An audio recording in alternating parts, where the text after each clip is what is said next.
Vous savez, les amis, dans la vie, il n'y a pas de self-made. Il y a juste des personnes qui ont été aidées à un moment donné de leur vie. Et moi, j'en fais partie. Aujourd'hui, je vais vous parler d'une personne qui me tient à cœur, d'une personne que j'aime beaucoup, d'une personne qui m'inspire au quotidien. Je vais vous parler de mon mentor. Cette dame est mon mentor depuis 2017.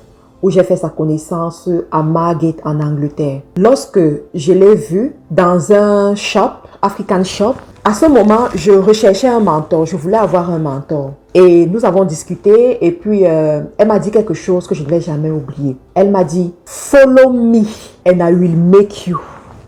Oui, je le dis aujourd'hui parce que cette dame a beaucoup contribué pour que je sois la femme épanouie dans les affaires, épanouie dans le mariage, épanouie dans ma vie. Je lui dois beaucoup, d'accord? Et aujourd'hui, je vais vous présenter 5 conseils de mon mentor, Madame Kechi Okorocha. Nous l'appelons National. Kechi Okorocha, vous allez voir les images qui vont passer. Je fais cette vidéo aussi en hommage à cette femme. Je pense que nous devons nous célébrer vivants, d'accord? Je pense que nous devons nous apprécier vivants. Et je l'apprécie énormément. Et je veux juste montrer au monde à quel point j'ai beaucoup tiré de cette femme et qu'elle puisse aussi l'entendre elle-même, si elle pourra suivre le français. Alors, quels sont les 5 conseils de mon mentor qui m'ont challengé, que j'aimerais partager avec vous? Je suis sûre que ces conseils-là aussi vont vous enseigner, vont vous booster, vont vous aider. Le premier conseil, c'est quoi? C'est de toujours avoir un objectif. Elle me disait toujours, my superstar, you must have a goal. What is your goal? Donc, tu dois avoir un objectif. Tu dois avoir un objectif à court terme. Elle me disait, pour te booster rapidement, il faut que ton objectif soit à court terme et qu'il soit réalisable dans les brefs délais. Je me rappelle, lorsque j'étais avec elle en Angleterre, nous étions j'étais d'Amérique. Un jour, elle me dit, si ce mois tu réussis à faire tel chiffre, qu'est-ce que tu vas faire avec cet argent? Quel sera ton objectif après avoir eu cet argent-là? Et j'ai regardé autour de moi et je me suis rendu compte que mon fils voulait avoir un vélo. Et je n'arrivais pas à acheter ce vélo parce que je n'avais pas d'argent. Je lui ai dit, j'aimerais pouvoir acheter un vélo à mon fils sans avoir à me poser trop de questions. Elle me dit, va écrire cet objectif et colle-le où tu peux. D'accord? Et à chaque fois, quand tu vas le voir, tu vas voir comment ça va te booster. C'est ce que j'ai fait. J'ai écrit l'objectif, j'ai collé un peu partout. Et à chaque fois, quand je voyais ça, ça me donnait la motivation de me lever, de travailler, de braver tout obstacle qui pouvait se présenter devant moi, de persévérer, quelles que soient les embûches sur le chemin, parce que je voulais que, après un certain moment, je sois capable d'acheter le vélo à mon fils sans avoir à trop réfléchir. And guess what? Le temps qui a été fixé, j'ai réussi à me faire la somme d'argent que je voulais et j'ai acheté ce vélo à mon fils. Et il était tellement content. Et j'ai envoyé la photo à ma directrice, mon mentor. Je lui ai dit, regarde, elle m'a dit, well done! Well done, you made it, I'm proud of you. C'est-à-dire que j'avais seulement cette joie. Et ça m'a fait comprendre que c'est ça le succès. C'est ça le succès dans la vie. C'est la somme de ces petites réussites-là, de ces petites réussites mises ensemble qui nous donnent la joie et qui nous permettent d'apprécier le parcours. D'accord? Le deuxième conseil que ma directrice, mon mentor me disait toujours, elle me disait, n'écoute pas les mauvais conseils. N'écoute pas les gens qui ont échoué. Les gens qui ont échoué n'ont rien à t'apprendre. Toi, tu veux réussir, tu ne veux pas échouer. Donc, cherche le conseil qui te montre comment faire pour réussir. D'accord? Elle me disait toujours, toute mauvaise parole qu'on sème dans ton esprit, il faut 10 bonnes paroles pour détrôner la mauvaise parole. Mais comment est-ce que tu feras pour avoir 10 bonnes paroles? C'est difficile.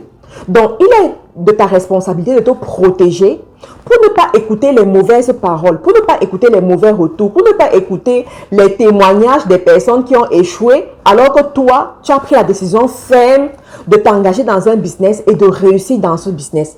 Parce que ça va t'atteindre psychologiquement. Et à chaque fois que je voulais un peu dévier, elle me disait, rappelle-toi, rappelle-toi, rappelle-toi. Et je vous assure, j'ai suivi ce conseil. C'est ce conseil qui m'a permis de pouvoir briller dans les affaires en Angleterre. C'est ce conseil qui me permet toujours jusqu'à aujourd'hui de briller dans mes business. Les gens me demandent souvent, mais Marthe Karine, comment tu fais? Tout ce que tu touches, tu réussis. Tout ce que tu touches, tu t'en sors. Non, c'est parce que je respecte ce genre de conseils. Quand j'ai pris la décision ferme de m'engager dans un business et de réussir dans ce business-là, je mets tous les moyens de mon côté pour pouvoir effectivement réussir. Le troisième conseil que ma directrice me disait, elle me disait, tu sais, on peut tout avoir dans la vie. On peut avoir la foi, la famille et l'argent. Elle me le disait toujours. Et rappelez-vous, à l'époque, je n'étais pas encore mariée. Je n'étais pas encore mariée. J'étais fiancée, mais je n'étais pas encore mariée. Et elle me disait toujours qu'une femme épanouie doit avoir une bonne relation avec son créateur, doit avoir sa famille. Parce qu'en fin de compte, on est toujours bien en famille. On a toujours plus confiance en sa famille. C'est ta famille qui te voit dans les bons et les mauvais moments. C'est ta famille qui t'apporte ce sourire-là. Donc, une femme épanouie doit avoir sa famille. Elle doit connaître l'amour. Et ensuite, elle doit avoir son argent. Elle doit avoir son argent. Elle me disait toujours, c'est possible. Un jour, elle m'a appelée. Elle me dit, qu'est-ce que tu fais aujourd'hui? Je dis que bon, avec toi, je ne fais rien, je suis libre. Elle me dit, alors je viens te chercher et je vais t'amener quelque part. Je dis, ok maman. Elle vient, elle me prend chez moi et elle m'amène quelque part. Elle me dit, je vais te montrer quelque chose. Parce que chaque fois, je te dis, lève-toi, travaille, sois brave, n'attends pas tout de l'État, n'attends pas tout d'un homme. Toi-même, tu dois pouvoir gagner de l'argent. Je vais te montrer quelque chose aujourd'hui. Nous sommes allés et elle m'a montré une maison qu'elle avait achetée et qu'elle avait mis en location en Angleterre. Une belle maison. Quand elle m'a montré, elle me dit, tu sais, cette maison, c'est mon nom qui est écrit dessus. Mon nom, c'est pas le nom de mon mari. C'est pas le nom d'un de mes enfants. C'est pas le nom de ma soeur. C'est pas le nom de mon père. C'est mon nom qui est écrit dessus. Et je suis fière de moi parce que c'est grâce à mes activités. C'est grâce à ma capacité à épargner. C'est grâce à ma capacité à comprendre la vie. À un moment donné, je me suis dit, je vais m'acheter cette maison. Ce sera mon bien en tant que femme. Et ce jour, quand j'ai vu ça, j'ai eu ce qu'on appelle mindset shift. Quelque chose s'est passé dans ma tête.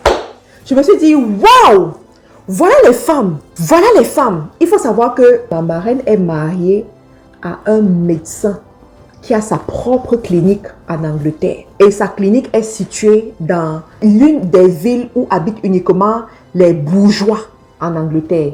Ils sont basés à Kent, dans le Kent. Donc, son mari, il a assez d'argent. Son mari, il est établi. Mais à un moment donné, elle a dit, ce ne sera pas l'argent de mon mari qui va me faire financièrement. Ce ne sera pas l'argent de son mari qui va lui permettre de pouvoir posséder un certain niveau de richesse. Elle s'est mise au travail. Elle a retroussé ses manches.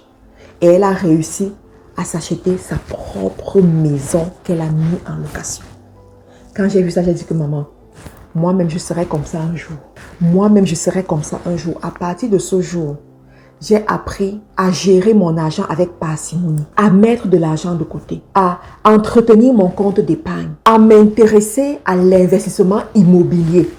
Vous voyez? Toujours au niveau de la famille, parce qu'elle a dit tu peux tout avoir. La foi, la famille et les finances et l'argent. Ma directrice, mon mentor, c'est une femme heureuse dans sa maison. J'ai eu l'opportunité de la fréquenter. Nous avions généralement les réunions tous les mercredis. Tous les mercredis, on allait dans son domicile et elle nous formait. J'appréciais beaucoup ces moments. Donc j'ai eu l'opportunité de voir quel type de femme elle est. Son mari mange la nourriture qu'elle-même elle a cuisinée. Elle va en cuisine, elle fait les plats de chez eux, comme le ogbono soup, le egusi. Vous voyez ce genre de cuisine-là? Elle-même, elle le fait à son âge. D'accord? Elle garde sa maison, elle reçoit son mari, elle prend soin de son mari. Son mari est son meilleur ami. Mais elle a appris à développer cette relation avec lui parce qu'aucun couple n'est parfait. Aucun couple ne vit sur l'étoile. Chaque couple a ses réalités. Mais dépendamment de comment est-ce que vous allez conduire votre couple, vous allez vivre la lune de miel constante. Et c'est le cas avec cette femme. Elle a appris à développer ça avec son mari. Son mari la respecte, son mari l'honore, son mari l'accompagne dans ses activités, son mari la propulse et ça l'aide à aller encore plus loin. Au niveau de la famille encore, il y a eu cette histoire avec son fils qui m'a beaucoup marqué. Et je vous ai parlé de cette histoire dans mon livre « Proclame sur ton business ». Je vous ai parlé de cette histoire dans mon livre « Proclame sur ton business ». Tous ses enfants sont médecins. C'est la grâce qu'elle a eue. Son mari est médecin. Tous ses enfants également, ils sont médecins confirmés aujourd'hui en Angleterre. Et elle a un de ses fils particulièrement qui était très turbulent durant son enfance. Il était tellement turbulent que lorsqu'on invitait les 3 enfants de la famille à des fêtes d'anniversaire, on écrivait sur l'invitation que cet enfant particulièrement n'est pas invité. Ça veut dire que la famille devait prendre les dispositions pour que les 2 autres aillent à la fête et que l'autre reste à la maison. Imaginez un peu au niveau où cet enfant était. Mais elle avait décidé que son enfant allait réussir. Et elle nous dit toujours que elle semait les bonnes graines dans l'esprit de cet enfant. Elle disait à cet enfant, tu vas réussir. Tu vas me rendre fier. Tu vas rendre ton père fier. Qu'est-ce que tu veux faire dans la vie? Et un jour, il a dit, je veux être médecin. Et qu'est-ce qu'elle faisait? Elle avait acheté la blouse de médecin pour cet enfant-là. Et tous les appareils, les outils des médecins là qu'elle mettait sur l'enfant. Et quand elle mettait sur l'enfant, elle disait, tu es mon médecin. On t'appellera médecin. Elle semait la foi en cet enfant. Vous savez ce qui s'est passé? Lorsque l'enfant arrivait à l'âge adulte, il allait faire le concours pour entrer dans l'une des grandes écoles de médecine en Angleterre. Lorsque les résultats sortent, l'école informe la famille que l'enfant n'a pas réussi à l'examen. Et la maman, à ce niveau, elle dit non. Mon fils a réussi, je sais que mon fils a réussi. J'accepterai que mon fils n'a pas réussi à une seule condition, que vous me présentez ses épreuves et ses feuilles de composition avec les notes qui vont avec. Et l'école dit, mais nous on ne fait jamais ça, on donne les résultats et puis on passe à autre chose. Elle dit, oui, mais ce cas est différent. Dans votre règlement, nous avons le droit de demander la production des épreuves de composition et d'avoir ça. Donc, je veux avoir ces éléments. L'école a tourné, elle a dit, mais madame, pourquoi vous voulez ça? Il peut revenir l'année prochaine, il peut aller ailleurs. Elle a dit, non, nous avons prié pour cette école. Et l'enfant entrera dans cette école cette année. Donc, l'école était obligée de fournir les feuilles. Et pendant qu'ils étaient en train de fournir, ils se sont eux-mêmes rendus compte qu'effectivement, il y avait une erreur et que l'enfant devait normalement être admissible à l'école. Et vous savez qu'est-ce qui s'est passé? Cette école s'est confondue en excuses. Demandez pardon. Vraiment, excusez-nous, pardon. On va l'accueillir, on va le prendre. Cet enfant aujourd'hui est sorti médecin en Angleterre. Et pas seulement médecin, il fait partie des médecins influenceurs. Très souvent invité aux chaînes de télévision nationales en Angleterre.